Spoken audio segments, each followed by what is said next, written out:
Hi friends, today we are going to discuss on tip velocity.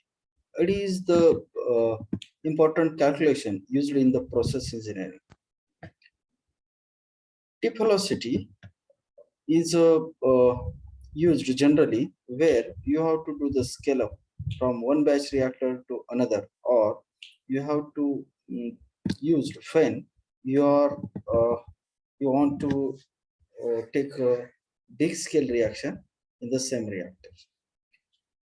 But there is lots of confusion in people to people, or we can say the different professionals.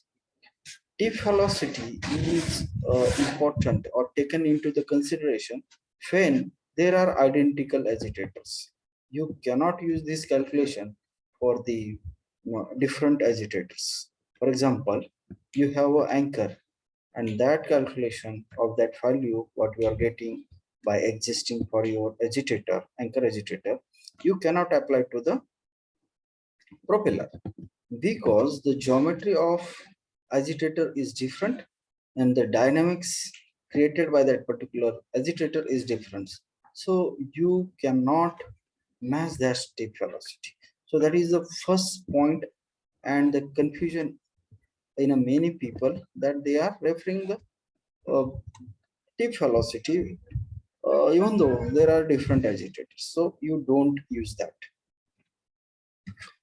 Then secondly, the tip velocity is not only a single calculation that is used for scalloping or the uh, mm, identifying the identical reactors or to carry out the any process in the batch reactor.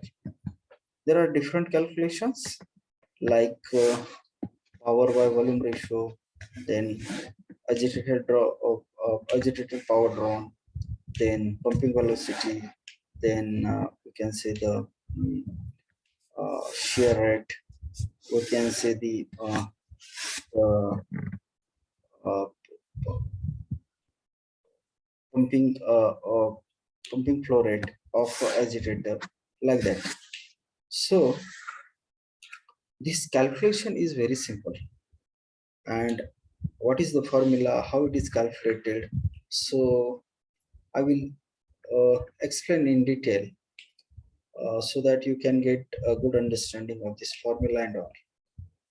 So see, uh, tip velocity formula is very simple. It is denoted over here pi dn. Okay, so pi, as you know, it's constant. T means the diameter of agitator in meter, we have to mention, and n is the rotation per second, means rpm we have to convert into the rps. For sake of your understanding, I have taken one example. Suppose reactor 5 kL capacity and agitator is running with 75 rpm. Agitator diameter is 1200 mm. In that case, we have to calculate the tip velocity. So over here, rpm is converted into the rps, and agitator dia, which is in mm, is converted into the meter. After putting this value, we are getting this velocity 4.71. So this is about the tip velocity. One point already I have mentioned, that do not use tip velocity for different agitators. Only use when that agitator having the similarities. Then and then only this calculation will give to the good results. Okay. Thank you for watching this video. I request to subscribe my channel. Thanks.